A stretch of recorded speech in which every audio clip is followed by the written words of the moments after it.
guys, what's up? It's Angela, and thank you so much for joining the Exodus Group channel. Make sure you hit subscribe, like, and also share if this is something that affects you or you know someone you know.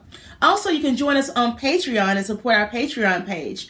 All the money that goes to Patreon either comes to the channel or supports those who we are supporting as the Exodus Group. I got a phone call yesterday from a former sister who was going through a hard time and she needed a hotel room.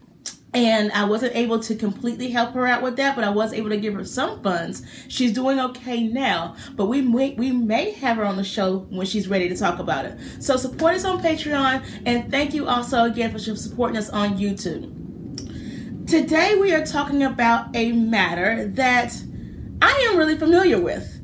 It is really something that I think most of us need to go through, especially being women and being Jehovah's Witness or being former Jehovah's Witnesses. And that's crying. Those who are around me know that, you know what, I could cry at the drop of a tears. Like literally tears would just form out of my face for no reason. And yes, I'm a crier, all right? And especially going through my transition, and especially going through the transition of losing my whole family, losing my whole friend network, moving cities, and moving to a city that I did not know anyone, and also finding a new job and new friends and trying to get used to who this person is now. And all that transition, I cried so much. And the one thing that I think really got on my nerves a little bit, and I know that people really did mean well. I know those who were supporting me at the time really did mean well. It was like, it's okay, it's all right, stop crying, whatever. And you know what? At least for me, and I don't know if this might resonate with you as well, but at least for me, crying is a way to release the pain. Crying is a way to release the onion and peel a new skin. I know for others who are around you, there's nothing they can do at the time besides hold you. And I think that's the reason why we say don't cry, don't cry, don't cry, because it makes the other person that's holding you uncomfortable and they don't know what to do. I know when me and my boyfriend first got together, I literally had to walk him through it. Listen, just hold me. Let me cry. I've had boyfriends in the past to tell me that this was a sign of weakness and that I was weak and I just need to be strong. That is not the case at all. Sometimes after a good cry, I know for sure, for me personally, I feel stronger. I feel better. For three reasons, I do believe. One, I've dealt with the hurt and the pain. I've dealt with whatever issue and manifestation that I see or is coming up or what have you. I've dealt with it. I'm able to process it through the crying. By crying, for me, it releases that pain. It releases that emotion. I know on my Instagram page, if you guys follow me on Instagram, about a couple of days ago from shooting this, I just watched the Apostasy Show on Amazon. And I think you guys should really do watch that video or movie. It's about Jehovah's Witnesses and how the sister in there that portrays the sister in there is awesome. Video is wonderful. But it really did raise a question because I right now do not have any children. I'm not sure if I want any, what have you, but we're not going to go there now. I don't have any children. And I thought about it. I would really want my mother there. I would really want my mother to be there if I have a child, if that day comes. However, I do not want someone there who is shunning me. And at the time, after watching the show, I cried for about an hour because I could not fathom not having my mother there. Yes, if your mother's passed away, I get it. That still hurts too. But Who can imagine if your mother's still alive and she's just not talking to you, and she's a couple of miles down the road, that she's not going to be there for her granddaughter or grandson's birth, her grandchild's birth. She's not going to be there because you don't serve the way that she wants you to serve it.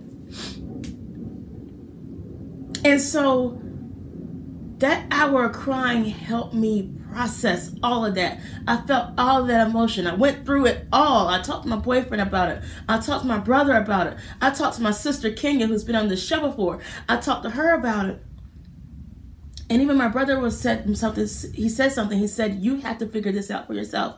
And that's fine. But that crying process helped me figure that out. I was able to experience that hurt, experience that pain, and go ahead and release it and let it go.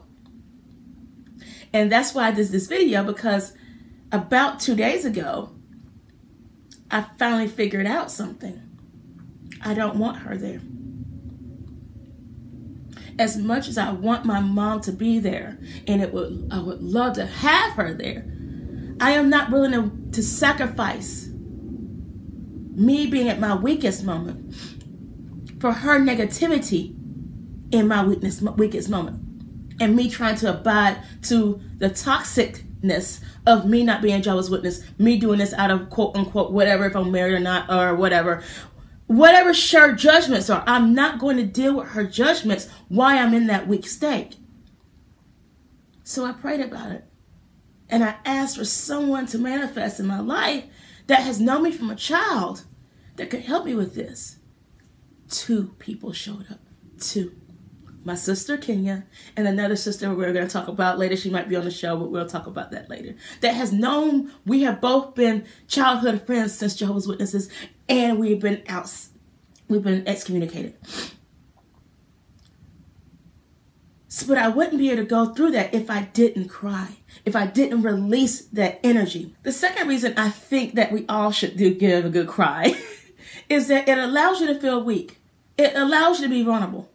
Not everyone is strong at all times. Those who are strong doesn't mean they have to be strong at all times. They're not strong at all times. A friend of mine called me yesterday. Shout out to Belize from the STD. She's an STD life coach. Shout out to Belize, the Overcomer. And she just called me and said, hey, I just want to check on you. I said, I'm good. She goes, you got to check on your strong friends. Check on your strong friends, because your strong friends, sometimes they're going through something, but you will never know until you see it on the video, and they've already worked it out. Hi, my name's Angela, and I do the same thing. If I talk about it on these videos, I've already released it and already solved the problem. But I talk about it because I want to be transparent, and I want you to know that just because you're going through something doesn't mean that you are weak right now at that time, or weak as a whole. You may be weak in this moment, but that doesn't mean you're a weak being. That doesn't mean that you're a weak spirit. That doesn't mean you can't do whatever it is you choose to do. The third thing why I say to cry, is for health benefits. Energy is always, if we just keep piling and piling and piling and piling and piling and piling and piling and piling and piling and piling and piling and piling the stress on, that energy has to go somewhere. And whether we just keep piling it on and internalize it, that manifests as sickness upon sickness upon sickness. If you're not working out at the gym, my boyfriend, no, he doesn't cry, but he does go to the gym. And some days he'll spend hours in the gym. But for him, that's his way of releasing his energy. Mine is gym, but also crying. Sometimes I just need a good cry. And I work through those issues at that time. And afterwards, I feel so much better. I feel better. And because I'm not holding on to that energy anymore. Going to back with my, if I have a child and with my mom, if I didn't release that, I would still be holding on to it. I would still be mad. I would still be angry. I'd still be, like, it would ruin my whole week. It would ruin my whole day thinking about why this woman's not going to be able to come to why she's not coming to my her grandchild's birth first. But second of all, why I don't want her there. And I don't have to deal with that conflict. Now that I'm at peace with it,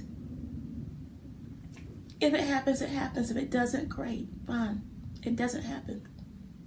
But either way, I'm at peace with it. And me and my boyfriend have a plan just in case it happens. But I had to work through that. I had to cry because the moment I called Kenya and said, I don't want her there. That was like a slap in the face. That was like a huge reality check. That was a huge like, whoa, really, I don't want her there.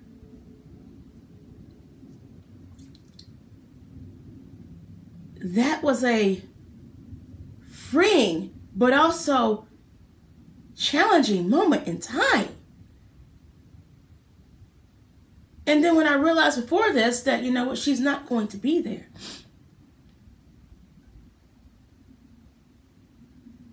That hurts so much. But after crying about it and releasing it, I know she has her decision.